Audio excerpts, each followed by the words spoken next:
안녕하십니까.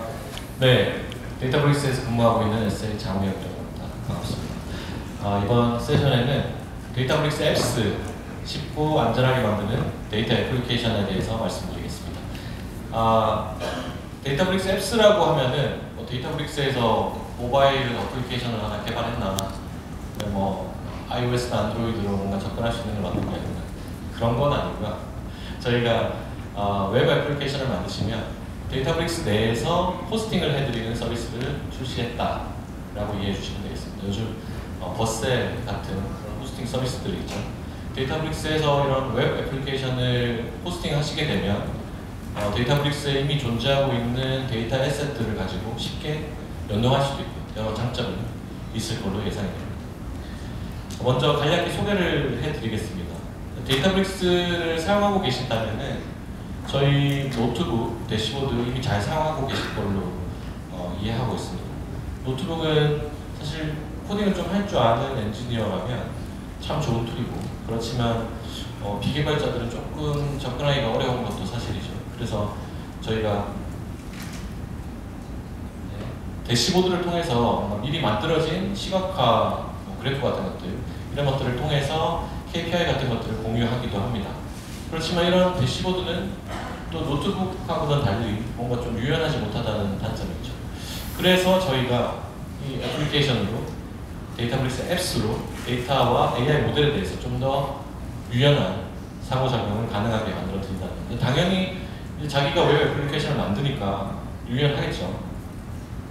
그래서 이렇게 앱을 데이터브릭스에서 배포할 수 있다라는 것은 우리가 이제 서버는 패스트 API나 아니면 노드 같은 곳에서 자바스크립트나 아니면 타입스크립트 같은 것들로 코딩을 해서 모바일 웹을 직접 만들어서 데이터브릭스 내에서 호스팅을 하거나, 아니면은 뭔가 저희 대시보드에서 제공해드리는 그래프가 뭔가 부족한 거예요. 인터랙티브하지 않고. 그렇다면 외부에 이제 마음에 드시는 차트 라이브러리 같은 것들을 각종 오셔서 직접 커스터마이징 하셔서 구현을 하시는 거죠. 혹은 요즘 이제 생성형 AI 관련된 어플리케이션이 많이 있으니까 그런 어떤 챗봇 같은 것들, 그런 것들을 만드실 때도 MVP 같은 것들을 쉽게 이제 데이터브릭스에서 만드셔서 배포를 하시고 활용해 보실 수 있는 것이죠. 현재 한국 리전은 아니고 미국 리전 같은 곳에서는 이미 저희가 프리뷰로 이것을 오픈해서 메뉴를 보여드리고 있습니다. 좌측 위에 있는 U를 가시면 U에서 제일 하단에 앱이라는 메뉴가 있고요. 그래서 그 앱을 클릭하시면 현재 저희가 몇 가지 템플릿을 만들어뒀습니다. 그래서 대시나 아니면 스트링리치나 아니면 그래디오 같은 것들로 만들어뒀고요. 거기에 템플릿은 챗봇이나 데이터 관련된 것들, 아니면 헬로 월드 같은 템플릿이 있습니다. 그리고 이제 그 하나의 템플릿을 고르시거나, 아니면 템플릿 말고 커스텀하게 아주 스켈레톤부터 새로 시작하시고 싶다라고 하시면은 이제 이름을 넣고 아래쪽에 리소스를 연동하고 이런 식으로 해서 만들 수 있는 것이 뒷부분의 데모로 좀 보여드리도록 하겠습니다. 배포를 하시게 되면 배포된 것에 연결된 소스 코드가 데이터브릭스 워크스페이스 안에 이제 특정 디렉토리에 이제 들어가 있는 게 연결이 자동으로 되어 있고요. 그리고 오픈하고 나서 디플로이가 완료되고 나면 URL이 상단에 표시가 됩니다. 이렇게 상단에 URL이 표시가 되면 이 부분을 클릭하시면 이제 웹사이트가 뜨면서 자동으로 이제 배포를 하실 수 있고, 우측에 있는 이 디플로이 버튼을 누르시면 다시 한번 이제 그 소스가 어디에 있는지를 기억해 뒀다가 자동으로 이제 디플로이를 다시 하게 되는 구조입니다. 앞서 설명드렸던 여러 가지 응용 외에도 실제로 이미 사용하시는 고객들이 계신데요. 여러 가지로 사용을 하십니다. 예를 들자면 우리가 AD 같은 것들을 가지고 데이터브릭스랑 연동을 하실 때 SCI로 연동을 하는데 우리가 갑자기 어떤 특정 그룹이나 어카운트를 삭제하거나 임시로 추가하거나 이런 걸 할 때 데이터브릭스에서 뭔가 건드려서 이렇게 하기에는 조금 부담스럽고, 이런 경우에는 데이터브릭스 앱스로 뭔가 AD 쪽에 직접 뭔가를 인풋할 수 있는 이런 것들을 만드셔서 뭔가 어드민 툴로 앱스를 활용하신다거나, 아니면은 데이터브릭스 내에서 태그 같은 것들도, 태그 폴러시 같은 것들도 이제 관리를 하시지 않습니까? 그런 것들을 가지고 테이블에다가 이 태그를 직접 이렇게 핸즈온으로 뭔가 집어넣어서 관리하실 수 있는 그런 어플리케이션을 만드시는, 이런 것들을 이제 앱스에서 주로 만드시고요. 혹은 꼭 UI가 필요한 것은 아닙니다. 뭐 REST API를 만드실 수도 있겠죠. 그래서 꼭뭐 테이블에 우리가 OLED인데 REST API로 OLTP성도 아닌데 뭐 이런 REST API가 왜 필요하냐라고 하실 수도 있겠지만 뭐 내부의 뭐 모델 서빙 같은 것들 이런 부분들은 충분히 외부에 이제 API로 제공하면서 외부의 어플리케이션과 연동하는 그런 기능을 만들 수 있을 것 같습니다. 그리고 우리가 머신러닝으로 뭔가 트레이닝을 하고 나서 이것을 가지고 상용에 배포하기 전에 뭐 우리가 뭔가 F1 스코어 같은 게 0.01 이렇게 올라갔다고 해서 이것을 확인도 하지 않고 바로 상용에 배포하기는 조금 부담스럽죠. 그래서 이게 실제로 사람이 볼 때 프레딕션이 제대로 되는지 이런 것들을 보기 위해서는 결국 상용 배포하기 전에 이게 사람이 보기에 얼마나 좋은 결과를 내는지 이런 것들도 확인을 해야 될 것 같습니다. 이런 부분을 주로 이제 MVP 프로덕트를 만들어서 이렇게 관리를 하시는데 이런 것들도 데이터브릭스 앱스를 사용하신다면 유용하게 활용하실 수 있을 걸로 예상이 됩니다. 자, 그래서 데이터브릭스 앱스는 언제 사용하느냐? 이거 내가 만들 수 있는 어플리케이션이기 때문에 언제든지 사용하셔도 됩니다. 다만 이제 저희가 추측하기로는 데이터브릭스 리소스들에 대해서 인증이나 보안 같은 것들을 신경 쓰지 않고 간편하게 앱을 배포하고 싶은 경우 뒤에 설명드리겠지만 이 데이터브릭스 앱스는 서버리스 쪽에 존재를 하게 됩니다. 그래서 서버리스와 준하는 보안을 그대로 제공해드리고 있고요. 그리고 UC랑 그대로 연결되기 때문에 UC의 거버넌스 모델을 그대로 가져가게 됩니다.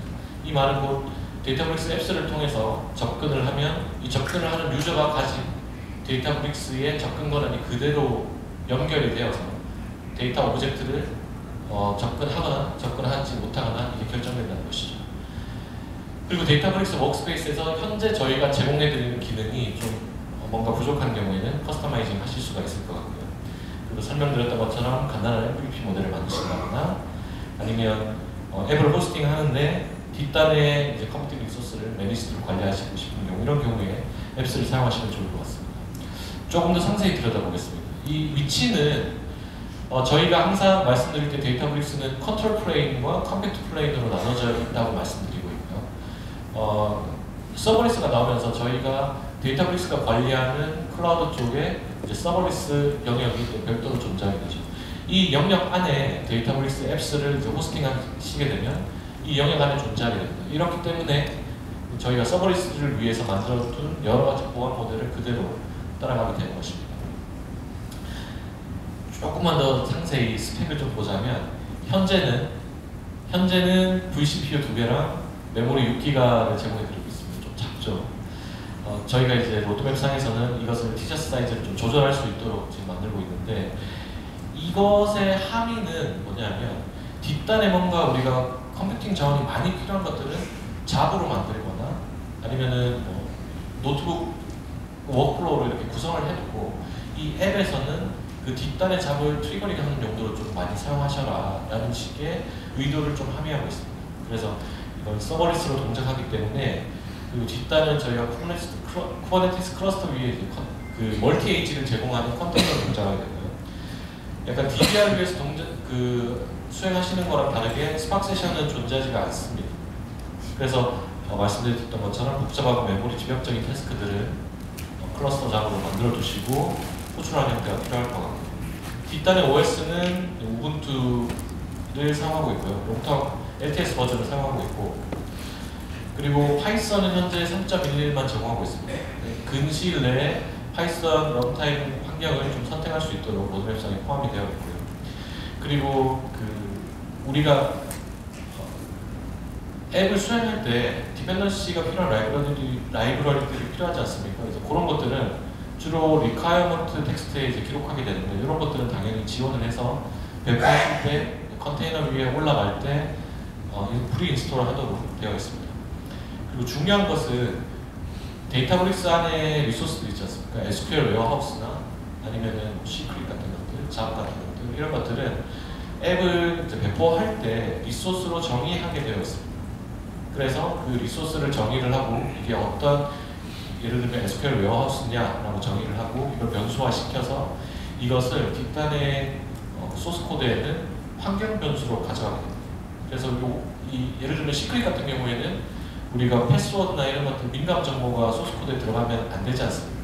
이런 리렉팅을 위해서 한 번 더 중간에 환경 변수로 감싸면서 그런 어떤 민감한 정보가 들어가는 것들을 막게 하고 있습니다. 네, 그래서 이 앱을 배포하시게 되면 그 서비스 프린시플이라고 하는 어떤 서비스 계정을 별도로 만드실 필요는 없고요. 배포를 하시게 되면 서비스 프린시플이 자동으로 하나가 생성이 됩니다. 그것은 이제 배포된 화면에서 확인을 하실 수가 있고요. 그래서 이 서비스 프린시플에 배포하실 때 그 리소스를 이제 선택을 하시게 되는데 이 리소스에 대한 권한이 자동으로 부여하게 됩니다.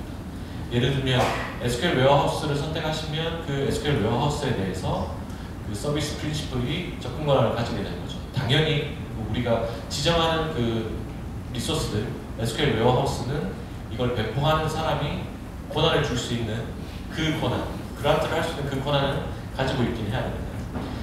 여기 리소스로 추가할 수 있는 것들은 이제 SQL 웨어하우스, 모델 서빙, 엔드포인트, 그리고 잡, 시크릿, 그리고 UC 분류 이런 것들을 추가하실 수 있고 당연히 그냥 우리가 웹 어플리케이션이니까 이런 것들은 간단하게 환경 변수로 전달된다라는 내용이지 리소스가 이걸로 제약된다는 내용은 아닙니다. 뭐 다른 어떤 JDBC URL을 여기서 접근한다는 이런 것들은 충분히 가능하게 됩니다.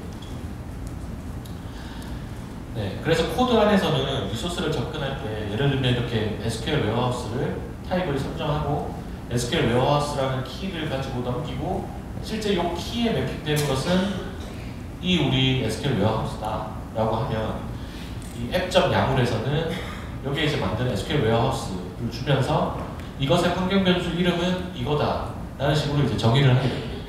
그렇게 되면 소스 코드에서는 이걸 가져다 쓸 때 이렇게 데이터브릭스 웨어하우스 ID라는 그 인바이러먼트 변수를 가져와서 그 변수를 가지고 아래쪽에서 이렇게 커서를 만들어서 쿼리를 익스큐션하는. 기존에 이제 우리가 노트북으로 할 때는 스팍 세션 만들고 스팍 쿼리로, 스팍 시컬로 이렇게 쿼리를 던지는데 이 앱에서는 이렇게 리소스를 던져서 리소스로 활용할 수 있게 되는 것입니다. 여기서는 이제 OS 인바이러먼트로 이렇게 할 수도 있고요. 아니면 저희가 제공해드리는 이 SDK를 통해서 컴피그 객체를 하나 만들고 이 CFG에 .warehouse ID 이런 식으로 해서도 접근을 하실 수가 있습니다. 네, 시크릿도 마찬가지입니다. 아까 이제 방금 보여드렸던 것은 SQL 웨어하우스인데 시크릿도 저희가 데이터브릭스 그 CLI를 가지고 시크릿을 만드실 수가 있죠. 그 스콥 안에 어떤 키 밸류 같은 것들을 넣어서 노트북 같은 데서 활용하실 수 있는데 이런 것들도 마찬가지로 이렇게 시크릿이라고 이 타입을 정하고 스콥과 시크릿 키를 가지고 이제 넘겨서 활용하실 수 있는 구조가 되겠습니다. 자, 그래서 기본 앱 구조, 예를 들어서 플라스크로 만든다라고 하면은 기본 앱 구조는 이렇게 접근 가능한 URL이 생기게 되는 것이고요. 그리고 기본적으로 템플릿을 배포하시게 되면 세 가지 파일이 생기게 됩니다. 여기에 requirement.txt에 뷰티풀 숲 같은 경우에는 크롤링할 때 많이 쓰는 라이브러리죠. 이런 라이브러리 버전을 특정한 라이브러리가 필요하시다면 여기다 이제 디펜던시를 추가를 하시게 되고 그 다음에 앱.yaml에 아까 말씀드렸던 그 리소스들 그리고 웹 서버를 띄우기 위한 명령어 이런 것들을 넣으시고요. 그 다음에 이 세 번째는 실제 소스 코드가 이제 들어가게 되겠습니다. 그리고 이 앱을 개발하는 사이클은 먼저 여러 가지 방식이 있을 텐데요. 먼저 노트북 같은 곳에서 개발을 합니다. 혹은 로컬에서 우리가 VS 코드나 이런 것에서 개발을 하시게 되고요. 이 개발한 소스 코드, 아까 보여드렸던 그 세 가지 파일을 데이터브릭스 워크스페이스에 업로드를 하게 됩니다. 업로드를 하고 그것을 가지고 이제 배포를 하시게 되고 배포를 한 걸 가지고 이제 수정하시면서 다시 로컬에서 수정하시고 업로드 하시고 이제 이런 과정인데 업로드가 뭔가 귀찮지 않나 그리고 배포가 매번 UI를 클릭해서 귀찮지 않냐라고 생각하실 텐데 이 업로드하는 과정에서는 저희가 데이터브릭스 싱크를 통해서 지속적으로 로컬의 파일을 수정하시면 워크스페이스에 수정할 때마다 계속 싱크시키는 명령어를 제공해드리고 있고요. 그리고 UI로 디플로이도 하실 수 있지만 그 데이터브릭스 CLI로 또 디플로이 할 수 있는 SDK를 또 제공해드리고 있습니다. 그리고 우리가 데브 스테이징 프로덕션 환경을 구분을 해야 되죠. 로컬에서 토이 프로젝트를 할 게 아니라면 프로덕타이즈 하기 위해서 이렇게 구분을 해야 될 텐데 로컬은 말씀드렸던 것처럼 로컬에서 소스 코드를 만들고 싱크를 시킨 다음에 배포하는 것으로 이제 끝나는 것인데 당연히 이제 프로덕션 쪽으로 갈 때는 로컬에 있는 것들을 가지고 깃에다 연동을 해서 우리가 뭔가 대부 브랜치에다 올리겠죠. 그런 다음에 메인 브랜치에다가 머지를 하기 위해서 PR을 하나 생성을 하시고 PR 어프로브 되면은 이제 메인 브랜치에 이제 머지를 시키고 요걸 가지고 이제 워크스페이스는 이제 저희는 대부랑 프로덕션을 좀 구분하시기를 추천드립니다. 이 프로덕션 워크스페이스에다가 리포를 싱크한 다음에 다시 배포하게 되는. 그리고 요 과정은 더 잘 아시겠지만 깃업의 액션에다가 정의를 하면은 이제 그런 식으로 다 데브옵스 환경을 구축할 수 있을 것 같습니다. 그리고 기존에 DAB 데이터브릭스 X 펀드를 사용하시는 고객분들 많이 계신데 앱스도 DAB에 추가되었습니다. 그래서 여기 문법을 보시면 리소스에 앱 있고 이 앱 밑에 네임하고 디스크립션 여러 가지 설명되던 리소스라던가 그리고 이 앱에 대해서 접근하실 수 있는 퍼미션들 그리고 여기 있는 타겟 정의하셔서 예를 들면 대구 타겟, 프로덕션 타겟 이렇게 해주시고 배포를 하실 때는 데이터브릭스 번들 그리고 디플로이에서 여기 정의한 타겟 이름으로 하면 해당 워크스페이스에 이제 배포를 하게 되는 이런 식의 SL 번들도 같이 이번에 추가되었습니다. 네, 로그도 배포를 하시게 되면 로그에서 충분히 확인을 하실 수가 있고요. 그 쿠버네티스를 사용하시게 되면 쿠버네티스에서 그냥 스탠다드 콘솔에다가 스탠다드 아웃으로 이렇게 찍으면 이게 다 로그로 남죠. 마찬가지로 데이터베이스 앱스도 쿠버네티스 위에 동작하기 때문에 스탠다드 아웃이나 스탠다드 에러로 찍으시면은 이런 것들이 전부 다 저희가 캡처를 해서 UI로 보여드리고 있고요. 그 URL은 이 워크스페이스 URL 뒷단에 슬래시 로그즈를 하시게 되면은 이 앱스에서 나오는 로그들이 전부 다 이제 롤링되면서 화면에 뿌려지게 됩니다. 그리고 감사 로그도 필요하죠. 그래서 그 도큐멘트를 가보시면 이미 저희가 추가를 해뒀는데 누가 앱에 로그인을 했는지 그리고 앱의 권한을 어떻게 수정했는지 그리고 이 관련해서 데이터브릭스 앱스와 관련해서 보안적으로 뭔가 우리가 보강해야 되는 부분 이런 것들을 저희가 DASF라고 하는 화이트 페이퍼로 지금 공개를 하고 있습니다.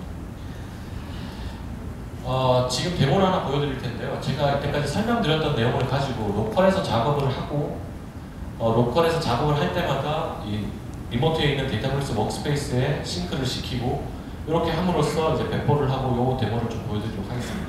데모에서는 간단하게 네, 여기서 New 해서 앱 메뉴로 가실 수가 있고요. 여기서 커스텀과 템플릿이 있는데 커스텀으로 가시게 되면 이제 이렇게 앱의 이름을 정리하시고 아래쪽에 Add Resource 버튼이 있습니다. 여기에 가시면은 시크릿 그리고 웨어하우스 이런 것들을 추가하실 수 있게 되고요. 이 시크릿은 저희가 이제 사용하는 비밀번호나 이런 것들을 저장해 놓는 거게 되겠죠. 그래서 이렇게 그 시크릿 키로 켭을 유저네임 저는 이렇게 줘봤는데 이 켭을 유저네임을 가지고 앱 야물에서 환경 변수랑 연동을 시키면 소스 코드에서 그 환경 변수를 가지고 활용을 하실 수가 있습니다.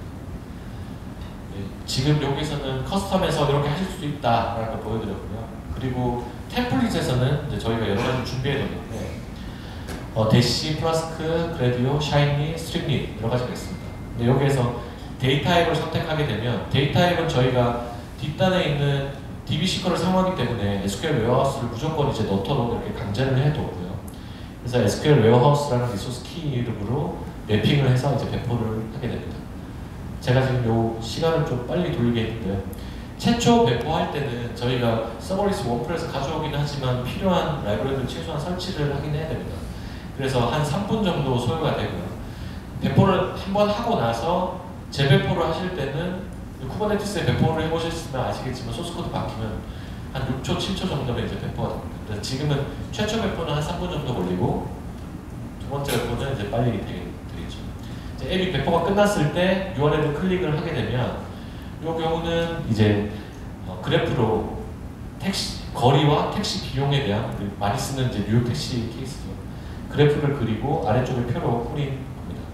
여기서는 저 디스트리뷰션이라는 제목을 좀 바꿔서 다시 재배포해보는 그 시나리오를 준비를 했습니다. 이렇게 그냥 앱을 만들어서 배포를 하시게 되면 그냥 웹 어플리케이션처럼 사용하실 수 있게 되고요. 자, 그런 다음에 로컬에서 저 소스 코드를 작업을 이제 해볼 겁니다. 저 클릭을 하시게 되면 이 배포된 소스 코드가 있는 워크스페이스 위치로 자동 연동이 되고요. 저 3개 파일을 가지고 여기서 작업을 하셔도 됩니다. 데이터베이스 워크스페이스에서 노트북으로 작업을 하셔도 무방하고요. 다만 이제 우리가 VS 코드 같은 것들을 많이 사용하기 때문에 여기에 있는 이 코드들을 가지고 로컬에 땡겨와서 이제 작업을 하는 것들이 아무래도 좀 편하겠죠. 여기에 소스 코드들이 이렇게 있습니다. 아까 보여드렸던 환경 변수고요. 저렇게 컨피그를 가지고도 만드실 수가 있고, 저기 CFG 해서 닷을 딱 클릭하시게 되면 저기서 접근할 수 있는 많은 환경 변수들이 이제 추천이 됩니다. 그걸 가지고 활용하시면 될 것 같고요. 네, 여기 아래쪽에 보면 명령어들이 좀 있습니다. 싱크 파일즈라는 게 있는데, 저 싱크 파일즈가 워크스페이스에 있는 그 파일들을 로컬에 싱크를 하게 되는 명령어입니다. 로컬에 커맨드를 열었고요. 로컬에다가 제가 그 작업 파일 디렉토리를 하나 만들고 있습니다. 다큐멘트 밑에, 워크스페이스 밑에 이제 저는 만들고. 여기서 이제 DID 디렉토리를 하나 만들어서 이제 여기서 작업을 하게 되겠죠, 저는. 이러고 나서 아까 그 싱크 파일을 하는 명령어를 여기다가 들려보겠습니다. 네, 이러면 이제 처음에는 에러가 나는데요. 에러가 나는 이유는 당연히 이제 인증 때문이고요.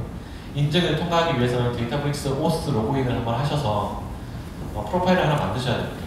그래서 우리가 워크스페이스에 접근하는 이 인증 OOS 프로파일을 컨피그에 하나 만드셔야 돼요. 이렇게 되면 그냥 끝납니다. 끝나고 나서 뒤에 대시 프로파일 해서 만든 프로파일 이름을 주면 싱크가 되고요. 여기에 아까 그 3개 파일 앱 야물이랑 리퀘어먼트 텍스트랑 그 파이썬 소스 코드가 이제 싱크 되었습니다. 그리고 나서 로컬에서 작업을 할 때 저희가 저 파일들을 가지고 이제 작업을 할 텐데 매번 작업을 하고 업로드를 하는 게 복잡하니까 또 아래쪽에 저희가 예제로 파일들을 지속적으로 싱크하는 그 명령어를 이제 두었습니다. 저희 두 번째 대시 watch라는 것들을 이제 파라미터를 주게 되는데 여기에서 그 watch를 줄 때도 저희 아까 만들었던 프로파일을 파라미터로 줘야 합니다. 디렉토리를 찾아가야겠죠. 도큐멘트의 워크스페이스에 작업하는 디렉토리를 찾아가서 네, 저기 싱크하는 것의 뒷부분에도 마찬가지로 프로파일을 넘겨줘야 됩니다. 그래야 인증이 이제 통과하게 됩니다. 이렇게 하면 이제 3개 파일이 싱크가 된 것들을 확인하실 수 있고, 이 경우에 뒤쪽에 작업하는 파일을 터치를 한번 해봤습니다. 동작하는 원리는 여기에서 터치를 하면 요거를 이제 작업하는 동안 좀 띄워둬야 되겠죠. 이런 식으로 해서 원격에 있는 파일이 싱크가 되는 것이고요. 이렇게 해서 아까 제목에 있는 부분이 아래쪽에 st.header 부분일 거고요. 이 부분에 distribution이라고 되어 있는 부분을 간단하게 지금은 이제 제목만 바꾸는 데모입니다. 데모 DID 이렇게 바꿔봤고요.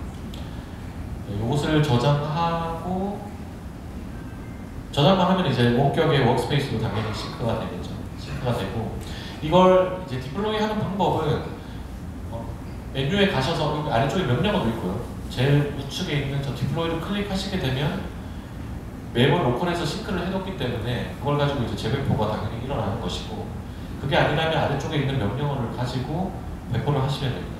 이 명령어는 이제 언제 사용하냐면 그냥 정말 커맨드 라인이 좋거나 아니면 우리가 깃허브 액션 같은 곳에서 커맨드를 넣어서 뭔가 머신이 동작하도록 만들 때 활용하실 수 있겠죠. 이렇게 배포를 하게 되면 배포하는 명령어가 나오고 작업 결과가 리스팅 되게 됩니다. 작업 결과에서 app started successfully 이렇게 뜨게 되고, 이렇게 되면은 저희가 변경한 앱이 바로 배포가 완료된 것입니다. 여기에 이제 배포됐다는 로고들이 남게 되고요. 클릭을 해보시면 이제 제목이 바뀌어 있는 것을 확인하실 수가 있습니다. 네, 간단한 예제였고요. 저희가 이 데이터브릭스 앱스를 좀 많이 개발해 나갈 계획입니다. 이걸 만들면서 저희가 뒷단에 OLTP DB도 하나 만들고 있습니다. 이름은 지금 가칭으로 레이크 베이스라고 해서 MySQL이나 오로라 같은 OLTP DB를 지금 만들고 있고요. 이것들이 이제 곧 나오게 되면 이 앱스와 연동이 될 겁니다. 그래서 앱스에서 간단하게 당연히 포스트그리시컬 기반으로 만들고 있고요. 앱스랑 연동되는 기능으로 아마 출시를 하게 될 거고, 이 앱스는 앞으로 저희가 뭐 PCI DSS나 페그램프 같은 보안 규칙을 지원하도록 앞으로 개발해 나갈 것이고, 그리고 다른 런타임 환경도 지원할 겁니다. R이나 아니면 커스텀 다커 같은 것들을 가지고 컨테이너 레지스트리에 등록해 두시면 그걸 가지고 앱을 서빙하는 방식으로 개발해 나갈 것이고요. 그리고 저희 마켓플레이스에 앱을 이제 게시하거나 활용하거나 해서 앱들을 서로 익스체인지하는 이 기능들도 앞으로 개발해 나가고 있습니다. 그리고 아까 보시면 뭔가 개선해야 될 것들이 좀 있죠. 그 티셔츠 사이즈, 지금 eVCPU에 6기가 램만 지원하니까 요것들을 좀 이제 커스터마이징 할 수 있는 기능. 그리고 현재는 데이터브릭스의 계정이 있어야 됩니다. 서비스 프린시플이나 아니면은 다른 개인 계정이나 그룹 계정이나 있어야 이 앱을 접근할 수 있는데요. 이것을 가지고 외부 접근을 하실 수 있는 요 기능들도 저희가 로드맵에 있고요. 그리고 현재는 스케일 투 제로가 안 됩니다. 아이들 타임에도 최소한의 리소스는 떠 있는데, 이게 MVP 모델로 만약에 활용하시게 되면은 밤 시간에는 자동적으로 제로까지 스케일이 다운되면 좋지 않습니까? 이 기능도 저희가 근시일 내에 GA되는 시점에 로드맵을 가지고 있습니다. 그러면 한국 리젠은 언제 나오냐가 궁금하실 텐데, 내부적으로 봤더니 저희가 6월에 다이스가 있습니다. 6월 다이스 종료되는 시점에 한국 리전에도 오픈할 계획을 저희가 가지고 있습니다. 네, 여기까지 준비했고요. 저희가 앞 시간에도 말씀드렸는데 오늘 여러 특별 프로모션을 하고 있습니다. 그래서 기존에는 14일 제공해드렸던 계정을 60일 계정을